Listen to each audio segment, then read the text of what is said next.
الحمد لله وحده والصلاة والسلام على من لا نبي بعده وعلى آله وأصحابه وسلم تسليما كثيرا أما بعد فنواصل في قراءة حاشية الرمل على الأجوبة المفيدة للعلامة الفوزان حفظه الله تعالى فأسأل الله سبحانه وتعالى أن يعلمنا ما ينفعنا وأن يزيدنا علما إنه تبارك وتعالى على كل شيء قدير. Nous continuons dans la lecture de la notation de Ramli sur les réponses bénéfiques du grand savant Cheikh Salih Al-Fawzan, qu'Allah le préserve. Donc aujourd'hui nous allons lire la 12e question qui comportera sur les 72 groupes qui vont périr, qui sont menacés du feu de l'enfer. Et le sens du fait que ces groupes-là soient dans l'enfer. Quel est le sens de cela? Donc cette question va porter sur cela. Donc le questionnaire il dit هل هذه الجماعات تدخل في 72 فرقة الهالكة? Est-ce que ces groupes rentrent dans les 72 groupes égarés et ces 72 groupes qui vont périr? Alors le cheikh il dit naam, oui. كل من خالف أهل السنة والجماعة, tous ceux qui contredisent les gens de la sunna et du consensus, ممن ينتسب إلى الإسلام في الدعوة, parmi ceux qui s'affilient à l'islam dans la prédication, أو في العقيدة, ou bien dans la croyance, أو في شيء من أصول الإيمان, ou dans quelque chose des fondements de la foi, c'est-à-dire parmi les fondements de la foi. فإنه يدخل في 72 فرقة, alors ces groupes-là rentrent dans les 72 groupes qui vont périr, qui seront menacés du feu de l'enfer. ويشمله الوعيد, et ils sont dans la menace du feu de l'enfer. ويكون له من الذم والعقوبة بقدر مخالفته, et ces groupes-là auront du blâme et du châtiment en mesure de leur contradiction, c'est-à-dire selon leur contradiction. Donc voici la réponse du cheikh, c'est-à-dire tous ceux qui contredisent Al-Sunnah wal-Jama'a. Parmi ceux-là il y a les Ikhwan al-Muslimin, il y a les Soufis, il y a les Tijani, il y a des Tablighi.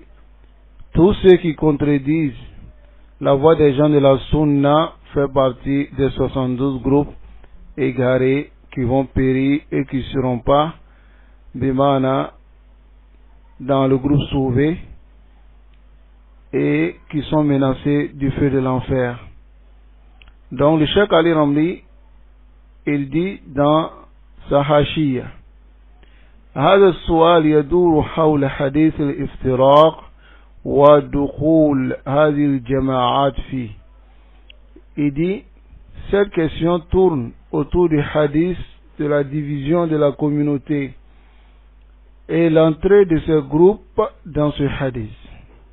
وهذا الحديث الذي يقصده السائل, ce hadith que veut dire le questionneur, c'est-à-dire ce hadith qui est le but du questionnaire dans sa question, est rapporté par Abu Daoud et autres, d'après le messager d'Allah sallallahu alayhi wa sallam qui dit les juifs se sont divisés en 71 groupes. Un seul groupe est dans le paradis et les 70 seront en enfer. Les chrétiens se sont divisés en 72 groupes. طيب. Un seul groupe sera au paradis et les 71 seront en enfer. Et il dit, je jure, walladhi nafsu Muhammadin biyadi, je jure par celui qui tient l'âme de Muhammad sallallahu alayhi wa sallam dans sa main, que cette communauté se divisera en 73 groupes. Un seul groupe sera dans le paradis et les 72 groupes seront dans l'enfer. Alors, les compagnons posent la question au messager d'Allah sallallahu alayhi wa sallam, Ya Rasulallah, man hum, qui sont ceux-là qui seront sauvés? Qala al-jama'a, il a dit le groupe, et nous avons expliqué le sens du groupe.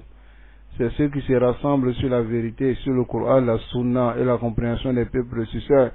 Et dans une autre riwaya qui va bien nous expliquer ça, le messager d'Allah sallallahu alayhi wa sallam, il a répondu à la question des compagnons en disant Ma ana alayhi wa ashabi, ce sur quoi je suis, c'est-à-dire la voie que je suis, ainsi que mes compagnons. Donc, hada huwa al-hadith, voici le hadith.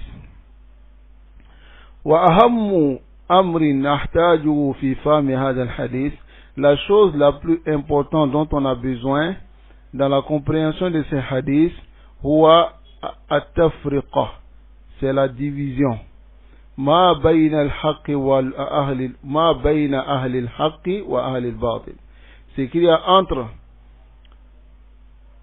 les gens de vérité et les gens de faux. C'est-à-dire le fait de séparer les gens de vérité et les gens de faux. فَإِنَّ أَهْلَ الْبَاطِلِ هَؤُلَاءِ قَدْ ذَمَّهُمُ النَّبِيُّ صلى الله عليه وسلم. Les gens du faux, le messager d'Allah sallallahu alayhi wa sallam les a blâmés. وَبَيَّنَ أَنَّهُمْ يَسْتَحِقُونَ دُخُولَ نَارِ جَهَنَّمَ. Et il a clarifié que cela mérite l'entrée du feu dans le feu de l'enfer. وَبَيَّنَ أَنَّ أَهْلَ الْحَقِّ. Et il a clarifié également que les gens de la vérité, إِذَا سَلَكُوا هَذَا الْمَسْلَكَ, s'ils ont emprunté cette voie, أَيْ مَا كَانَ عَلَيْهِ النَّبِيُّ صلى الله عليه وسلم وَأَصْحَابُهُ, c'est sur quoi le messager d'Allah sallallahu alayhi wa sallam était ainsi que ses compagnons, وَالْتَزَمُوا بِهِ, et ils se sont exigés, ils ont suivi cette voie, فَإِنَّهُمْ لَا يَسْتَحِقُونَ دُخُولَ النَّارِ, ils ne méritent pas de rentrer dans le feu de l'enfer, لِأَجْلِ هَذِهِ الْمَسْأَلَةِ, à cause de ce sujet-là. وَبَيَّنَ أَنَّ تَرْكَ هَذَا الْمَسْلَكِ هُوَ سَبَبُ الْفُرْقَةِ وَالْإِخْتِلَافِ. Et il a clarifié que ceux qui délaissent cette voie, c'est la cause de la division et de la divergence. Alors ici, le Cheikh Ali Rami dit كُنَّا قَدْ بَيَّنَّا الضَّابِطَ فِي جَعْلِ الشَّخْصِ مِنْ أَهْلِ السُّنَّةِ وَالْجَمَاعَةِ. Nous avons certes clarifié la règle qui nous permet de mettre une personne dans le groupe des gens de la Sunna et du consensus. وَبَيَّنَّا مَتَى يَخْرُجُ عَنْ أَهْلِ السُّنَّةِ وَالْجَمَاعَةِ فِي التَّعْلِيقَاتِ السَّابِقَةِ. Et nous avons clarifié aussi dans nos précédentes annotations quand est-ce que l'homme sort du groupe des gens de la Sunna et du consensus. فَمَنْ خَالَفَ أُصُولَ أَهْلِ السُّنَّةِ وَالْجَمَاعَةِ مِمَّا كَانَ عَلَيْهِ السَّلَفُ الصَّالِحُ فَهُوَ مِنَ الْفِرَقِ الْهَالِكَةِ وَلَيْسَ مِنْ أَهْلِ السُّنَّةِ. Celui qui contredit les fondements des gens de la Sunna, de ce sur quoi étaient les salafs, les pieux prédécesseurs, celui qui contredit cela, il est parmi le groupe égaré et le groupe anéantir, les groupes qui sont menacés du feu de l'enfer, et ne fait pas partie des gens de la Sunna. فَيَكُونُ مُسْتَحِقًا لِلْعِقَابِ. Donc à ce moment, s'il sort du groupe des gens de la Sunna, il mérite le châtiment. فَلِذَلِكَ يَحْرِصُ الْمَرْءُ إِذَا أَرَادَ النَّجَاةَ أن يكون متبعا لكتاب الله ولسنة رسول الله صلى الله عليه وسلم ولمنهج الصحابة ومن تبعهم بإحسان. Donc il dit c'est pour cela celui qui veut être sauvé, il doit faire l'effort de suivre le Coran et la Sunna du messager d'Allah sallallahu alayhi wa sallam ainsi que la compréhension des sahaba, des compagnons et ceux qui ont suivi les compagnons de la bonne manière. وَبِذَلِكَ يَكُونُ مِنَ الْفِرْقَةِ النَّاجِيَةِ. S'il fait cela, il sera parmi le groupe, il sera dans le groupe sauvé. وَالطَّائِفَةُ الْمَنْصُورَةِ, il sera dans le groupe victorieux. مِنْ أَهْلِ السُّنَّةِ وَالْجَمَاعَةِ, il sera dans le groupe des gens de la sunna et du consensus. مِنْ أَتْبَاعِ السَّلَفُ الصَّالِحِ, et il sera parmi les suiveurs des pieux prédécesseurs. As-Salafiyyin, les Salafis, il sera parmi les Salafis. Min Ahl al-Hadith, parmi les gens du Hadith. فَإِنَّ هَذِهِ كُلُّهَا أَسْمَاءٌ لِجَمَاعَةٍ وَاحِدَةٍ. Alors tous ces noms-là sont des noms d'un seul groupe. Ahl Sunnah, Ta'ifatul Mansura, Firqatul Najiyya, As-Salafiyyin. Tout cela, ce sont des noms d'un seul groupe qui sont venus dans la Sunna. Ces noms-là sont venus et sont venus aussi dans les Asar venant des Salaf. C'est pour cela que les gens de la Sunna se sont nommés Ahlus Sunnati wal Jama'a. Alors le cheikh dit Faman arada najat, celui qui veut être sauvé. Falyalzam usula ahli sunnati wal jama'a wal yata'allamha. Alors celui qui veut être sauvé, qu'il reste, qu'il s'exige le suivisme des fondements des gens de la Sunna et du consensus et qu'il l'apprenne. Wal yadrus, et qu'il étudie Kutub al-I'tiqad, les livres de croyance. Allahu Akbar. Qu'il étudie les livres de croyance. S'il veut être dans le groupe des gens de la Sunna et du consensus. إذا كان قادرا على الوصول إلى كتب السلف, s'il a la capacité de pouvoir arriver au livre des Salaf, alors qu'il lit ces livres-là, كشرح السنة de l'imam al-Laka'i, ou bien al-Shari'a de l'imam al-Jurri, ou bien al-Sunnah de l'imam Khalal, ou al-Sunnah de l'imam Abdullah ibn Imam Ahmad, ou bien al-Tawhid de l'imam Ibn Khuzayma, et autres que cela parmi les kutub. Voilà le conseil que le cheikh nous donne ici. Il dit celui qui veut être sauvé. Et ce n'est pas le cheikh Ali Ramli seul qui dit ces propos. Les salafs ont précédé, des imams, même cheikh Salih al-Fawzan, cheikh Rabi, cheikh Ubay, tous ces savants, ils disent à celui qui veut être dans le manhaj salafi d'étudier le kutub de Aqidah. Pas comme certains ignorants ont essayé de réfuter cela en disant que chez les salafis, ils ont certains livres. S'ils n'étudient pas ces livres-là, c'est-à-dire si tu n'étudies pas ces livres-là, tu n'es pas salafi. Pour eux, tu peux lire Bukhari pour être salafi, tu peux mémoriser tout le Coran pour être salafi, ou bien tu peux étudier d'autres livres qui ne sont pas les livres de Aqidah des Salaf, ou bien le Manhaj des Salaf, pour être salafi.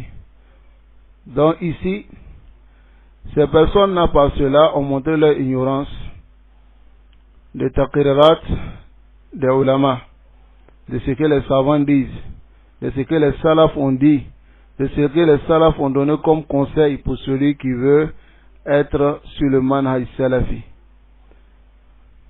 Qu'Allah subhanahu wa ta'ala nous préserve de l'ignorance. Alors ici, le cheikh il dit فَلْيَدْرُسْهَا, qu'il étudie ces livres. وَلْيَعْكُفْ عَلَيْهَا, qu'il reste avec ces livres-là, c'est-à-dire qu'il reste de façon constante avec ces livres-là. وَلْيُكْثِرْ مِنَ النَّظَرِ فِيهَا, qu'il multiplie le regard dans ces livres, c'est-à-dire lire dans ces livres beaucoup. فَإِنْ لَمْ يَكُنْ قَادِرًا عَلَى ذَلِكَ, s'il ne peut pas, alors فَلْيَسْتَعِنْ بِكُتُبِ عُلَمَاءِ السُّنَّةِ, qu'il s'aide avec les livres des savants de la Sunna al-Mutaakhirin, ceux qui sont venus précédemment, الَّذِينَ سَارُوا عَلَى نَهْجِ الْأَوَّلِينَ, ceux qui ont emprunté la voie des premiers, comme l'Aqidah de l'imam al-Wasatiyya de l'imam Ibn Taymiyyah, qui est Fa'adil Aqidah, ce livre-là, Kataba Ibn Taymiyyah la manhaj salaf salih. Ibn Taymiyyah il a écrit cela se basant sur le manhaj des pieux prédécesseurs. وقد يقول وقد كان يقول et l'imam Ibn Taymiyyah il disait أما الاعتقاد فلا يؤخذ عني ولا عمن هو أكبر مني بل يؤخذ عن الله ورسوله وما أجمع عليه سلف الأمة. Voici ce que Ibn Taymiyyah il disait dans Majmou al-Fatawa. Il dit quant à la Aqidah, on ne prend pas la Aqidah de moi, ni de celui qui est plus grand que moi. Mais la Aqidah, c'est une question de conformité. On prend d'Allah subhanahu wa ta'ala et de son messager, et on prend de ce sur quoi les pieux prédécesseurs sont unanimes. Donc, wa ma qalahu haqqun wa la shakka fi. Ce que Ibn Taymiyyah a dit, c'est une parole c'est une parole de vérité, il n'y a pas de doute. Wa hadha mimma yumayyizu ahli sunnah wal jama'a annahum laysa indahum insanun muqaddas munazza anil khata' ba'da an-nabi sallallahu alayhi wa sallam. Donc, ici voici la particularité des gens de la sunna, qui est quoi? Est qu'il n'y a pas chez les gens de la sunna une personne qui est sanctifiée, qui est exempt des erreurs. Après le messager d'Allah sallallahu alayhi wa sallam, il n'y a personne. Fahum yuhibbuna ulama'ahum. Les gens de la sunna aiment leurs savants, wa yahtarimunahum wa ya'rifuna lahum qadrahum. Ils respectent et ils connaissent la place de leurs savants. Lakinnahum fi jami' masail din la yakhuduna illa ma dalla alayhi ad-dalil shar'i. Mais les gens de la sunna, dans tous les sujets de la religion, ils ne prennent que de ce qu'il y a la preuve légiférée, qui montre que cette action-là doit être faite. Donc, ils prennent que des preuves authentiques. وَلَا يَتَعَصَّبُونَ لِأَيِّ أَحَدٍ مِّنْهُمْ كَائِنًا مَنْ كَانَ. Et ils ne se fanatisent pas pour une personne, qui qu'il soit. Quel que soit son degré, ils ne se fanatisent pas pour la personne. فَالْحَقُّ لَا يُعْرَفُ بِالرِّجَالِ. On ne connaît pas la vérité à travers les hommes. On ne connaît pas la vérité à travers les hommes. فَكَانَ كَمَا قَالَ الْإِمَامُ مَالِكُ. Comme a dit l'imam Malik, وَقَوْلُ هَذَا يعده أهل السنة والجماعة قائدة. Sa parole que voici, les gens de la sunna considèrent cela comme une règle. كل أحد يؤخذ من قوله ويرد إلا صاحب هذا القبر. Voici sa parole. Il dit, on prend la parole et on rejette la parole de tout le monde. On peut prendre la parole et rejeter de tout le monde, sauf le messager d'Allah sallallahu alayhi wa sallam. فَلَيْسَ عِنْدَهُمْ عَالِمٌ مُنَزَّهٌ عَنِ الْخَطَأِ. Les gens de la sunna, ils n'ont pas un savant qui est exempt des erreurs. فَالنَّبِي صلى الله عليه وسلم فقط الذي لا يخطئ في التشريع. Le messager d'Allah sallallahu alayhi wa sallam, il est le seul qui ne fait pas d'erreur dans la législation. لأنه معصوم عن الخطأ في التشريع. Car il est préservé de l'erreur dans le fait d'autoriser les choses dans la charia. فَكَلَامُ وَحْيٌ مِنَ اللَّهِ. Sa parole est une révélation venant d'Allah, comme Allah dit وَمَا يَنْتِقُ عَنِ الْهَوَىٰ إِنْ هُوَ إِلَّا وَحْيٌ يُوحَىٰ. Il ne prononce rien sous le fait de la passion, ce n'est qu'une révélation qui lui a été révélée. لِذَلِكَ يَأْخُذُونَ عَنِ النَّبِي صلى الله عليه وسلم كُلَّ شيء. C'est pour cela que les gens de la sunna, ils prennent toutes choses venant du messager d'Allah sallallahu alayhi wa sallam. وَلَا يَأْخُذُونَ عَنْ أَيِّ شَخْصٍ مُعَيَّنٍ بَعْدَهُ كُلَّ شيء أبدا. Ils ne prennent pas tout d'une personne spécifique après le messager d'Allah sallallahu alayhi wa sallam. Voici comment sont les gens de la sunna. Ils ne se fanatisent pas pour leur cheikh. Lorsque le cheikh en erreur, ils ne suivent pas le cheikh dans son erreur. Si le cheikh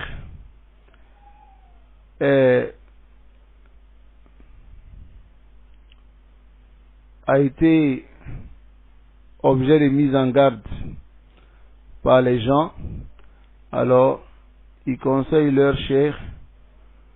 Si le cheikh quitte sur son erreur, alhamdulillah, s'il ne quitte pas sur son erreur, il le délaisse. car leur but ce n'est pas une personne muayyan, une personne spécifique, mais leur but c'est la vérité.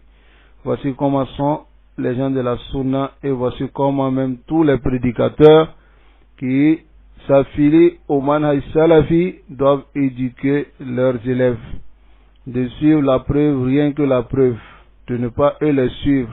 Les hommes peuvent faire des erreurs, mais la charia, elle est parfaite. Elle est parfaite. Les hommes peuvent faire des erreurs, mais la charia est parfaite. Donc si une personne contredit la charia, alors cette personne, s'il ne se répand pas, il doit être délaissé. Waqada Ahl Sunna wal Jama'a, c'est ainsi sont les gens de la Sunna et du consensus. Les annahum, car ces savants-là, basharun yukhti'un wa yusibun, ce sont des hommes, ils peuvent faire de l'erreur comme ils peuvent voir juste. Yudrikuna ashiya, ils savent des choses, wa tafutum ashiya, mais il y a des choses qui les manquent. Hatta sahaba, même les compagnons. كان الواحد منهم أحيانا يفتي في أشياء وتفوته أحاديث فيفتي بخلافه. Car il arrivait qu'un compagnon souvent donnait des avis religieux sur des choses, mais il y a des hadiths qui le manquaient. Donc il donnait l'avis contraire à la preuve. Il donnait l'avis contraire à la preuve. لأنه فاتته ولم تصله. Car les hadiths l'ont manqué et les hadiths sont pas arrivés à lui. والعلماء جميعا على هذه الطريقة. Tous les savants sont sur cette voie. لكن علينا أن نلزم منهج السلف الصالح. Donc voilà pourquoi il nous incombe et nous est obligatoire de rester sur la voie des peuples prédécesseurs. فما كان عليه أصحاب النبي صلى الله عليه وسلم واتفقوا عليه. C'est sur quoi les compagnons du messager d'Allah صلى الله عليه وسلم étaient et ils sont unanimes dessus. وما اتفق عليه السلف الصالح. Et c'est sur quoi les peuples du Sud étaient unanimes. La yurafu fi baynahum khilaf, dont il n'y a pas de divergence, c'est-à-dire aucune divergence n'est connue à leur niveau. Fa innana naltazimu bihi. Alors nous on reste sur cette voie. Wala nakhruju anhu, et on ne sort pas de cette voie kay nakunu min al-firqati an-najiyah, afin que nous soyons parmi le groupe sauvé. Wa amal firaqul ukhra. Quant aux autres groupes, فاختلف أهل العلم, les savants se sont divergés à leur sujet. هل يدخل فيها من هو في الأصل ينطق بالشهادتين لكن ارتكب بدعة مكفرة. Il dit, est-ce que rentre dans les 72 groupes égarés ceux qui ont prononcé la shahada mais ils ont fait des innovations qui les rendent mécréants, c'est-à-dire فكان كافرا. Est-ce qu'ils rentrent dedans? Est-ce que eux ils sont considérés comme des groupes qui rentrent dans les 72 groupes égarés, ou bien eux ils sont mécréants? C'est ce qui est la question. Comme par exemple les Ghulatul Jahmiya, les exagérateurs parmi les Jahmiya, les exagérateurs parmi les Soufis qui adorent les tombes, les exagérateurs parmi les Chiites qui rendent les compagnons mécréants et qui adorent des tombes et qui prétendent que le Coran a été altéré. Donc, est-ce que cela y rentre dans ce que le messager d'Allah sallallahu alayhi wa sallam il a dit, du fait que la communauté sera divisée en 73 groupes et 72 seront menacés du feu de l'enfer? Est-ce qu'il rentre dedans? Parce que d'autres savants disent que ce sont des mécréants et ils ne sont pas dans la communauté de Muhammad sallallahu alayhi wa sallam. Donc voici ce que d'autres savants ils disent, parce que ceux-là ils sont venus avec la bid'a mukaffira qui rend mécréants. Donc est-ce que aslan ils sont dans la communauté du messager d'Allah sallallahu alayhi wa sallam, ou bien par la bid'a de mécréance qu'ils ont fait, ils sont pas dans la communauté de Muhammad sallallahu alayhi wa sallam, ils sont des mécréants. Parce que les mécréants, khalas, le jour de Yawm al-Qiyamah, eux ils ne seront pas jugés, ils seront jugés seulement que sur la mécréance et seront conduits directement dans le feu de l'enfer. Donc, ici, est-ce que ces groupes-là qui ont exagéré font partie de la communauté? Parce que le messager d'Allah sallallahu alayhi wa sallam a dit, la taftariqanna ummati. Il dit, ma communauté se divisera. Et il a mis la différence entre les autres communautés. Il a dit, les juifs se sont divisés en 71 groupes. Les chrétiens se sont divisés en 112 groupes. Les musulmans se diviseront en 73 groupes. Donc, est-ce que ceux-là font partie des juifs, des chrétiens, donc ils seront divisés, ou bien ceux-là sont des mécréants, ou bien ils sont seulement que des musulmans? Alors le cheikh dit فيكون المراد بذلك على هذا التفسير أن الفرق الكافرة لا تدخل في هذا الحديث أصلا. Donc les autres groupes, les autres sectes qui ont eu de la mécréance ne rentrent pas dans ce hadith. فلا تعد من الثنتين وسبعين فرقة. Ils ne sont pas considérés parmi les 72 groupes. Parce que ces 72 groupes-là sont toujours dans l'islam. Ceux qui ont une bida de mécréance, alors ils ne rentrent pas dedans. وإنما تعد من الثنتين وسبعين فرقة الفرقة المسلمة. Alors, est considéré parmi les 72 groupes que des groupes musulmans, comme les Khawarij, les Murjia, c'était Murjia, pas les Ghulat, les Qadariya et pas les Ghulat, ceux qui ont dépassé les limites. Non, parce que les Ghulat sont les kuffars. Les Ghulat sont les kuffars, kafarahum l'imam Shafi'i wa Ahmad. L'imam Shafi'i, l'imam Ahmad et autres parmi nos salafs ont rendu cela mécréant. لأنهم ينكرون علم الله, parce qu'ils ne reconnaissent pas, ils nient la science d'Allah. Quant à ceux qui ne sont pas roulades, des exagérateurs, ils ne sont pas mécréants, ils rentrent dans ces différents groupes. Donc, le cheikh dit وَالصَّحِيحُ أَنَّ الْمَقْصُودَ بِهَذِهِ الْأُمَّةِ هُمُ الْمُسْلِمُونَ. Il dit ce qui est correct, c'est que ce qui est voulu par la communauté ici, parce que le prophète sallallahu alayhi wa sallam, il dit ma communauté se divisera. Donc ici, ce qui est voulu par la communauté, ce sont les musulmans.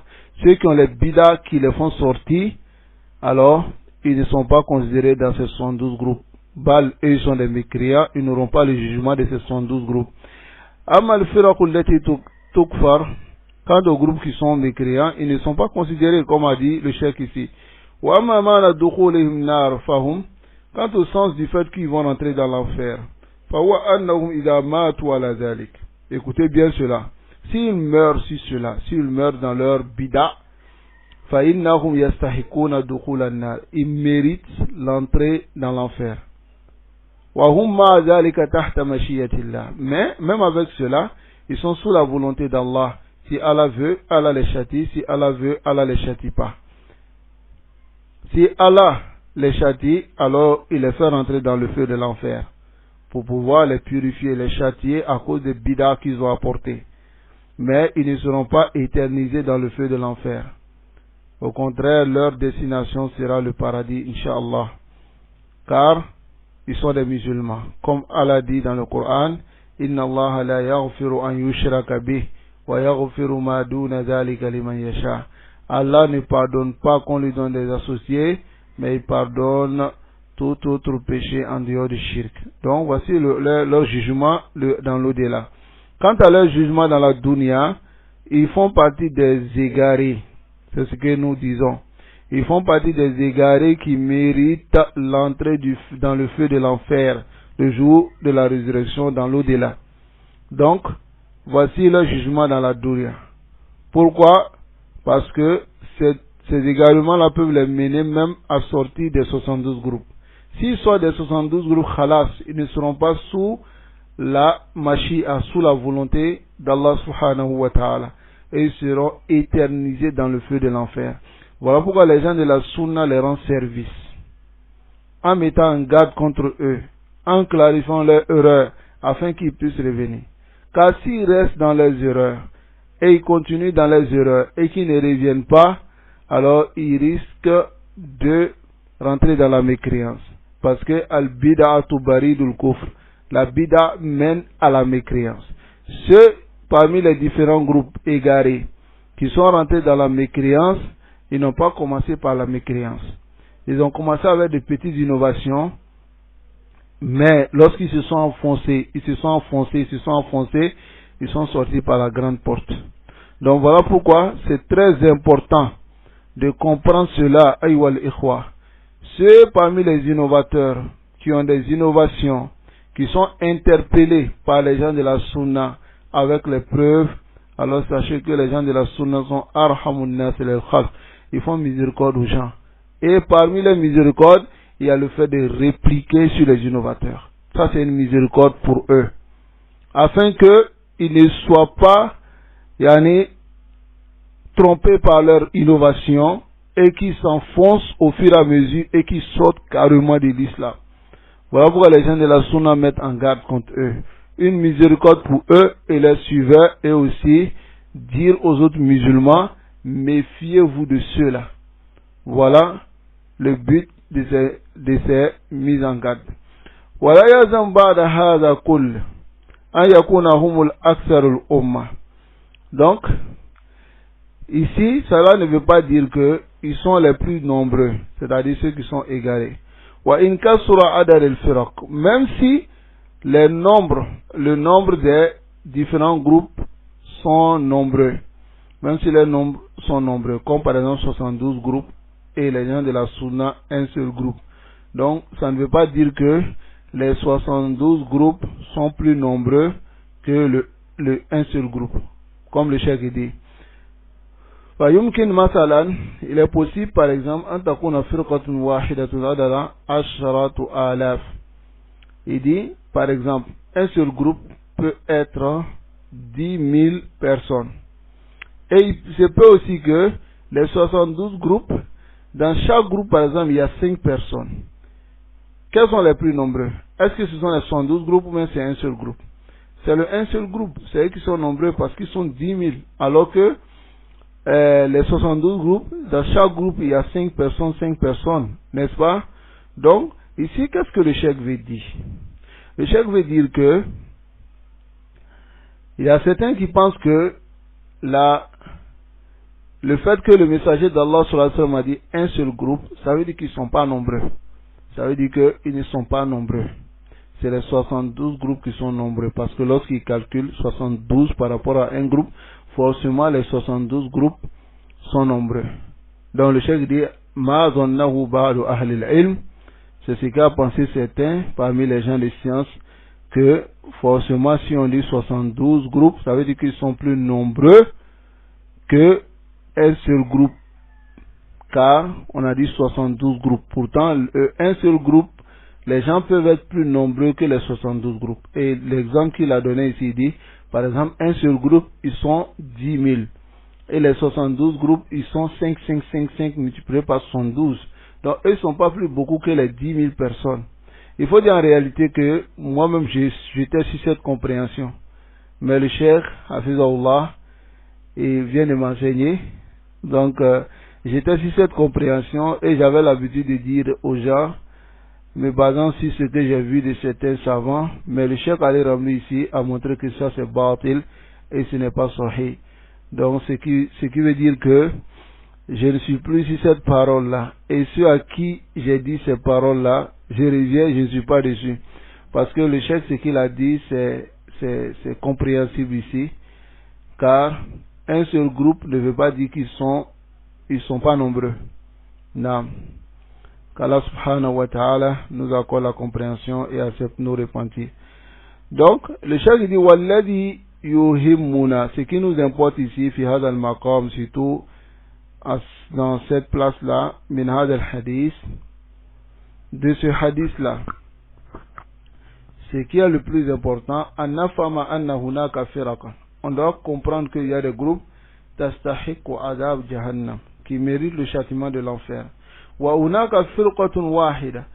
il y a un seul groupe qui sera sauvé de tous ces groupes-là. Et que ce groupe-là, c'est le groupe qui s'est exigé, qui a suivi ce sur quoi le messager d'Allah sallallahu alayhi wa sallam était, ainsi que ses compagnons, et n'est pas sorti des fondements des gens de la Sunna, que le messager d'Allah sallallahu alayhi wa sallam était, ainsi que ses compagnons et les peuples de successeurs, qu'Allah les agrée tous, alors il n'est pas sorti. Dans le cheikh il dit Nas'alullah yusabbitana wa iyyakum, on demande à Allah de nous raffermir ainsi que vous sur cette voie, wa yujannibana al-bida'i, qui nous préserve des innovations, qui nous écarte des innovations ainsi que des égarements. Amin. Donc voici la notation du cheikh Ali Ramli, qu'Allah le préserve. Qu'Allah le préserve et qu'Allah nous préserve tous et qu'Allah nous guide sans fin sur le droit chemin. Ce qu'on doit comprendre ici, ayyuhal ikhwa, lorsqu'un musulman entend ces gens de hadiths, il doit faire l'effort de savoir quel est ce groupe-là qui sera sauvé et s'exiger le suivisme de cette voie.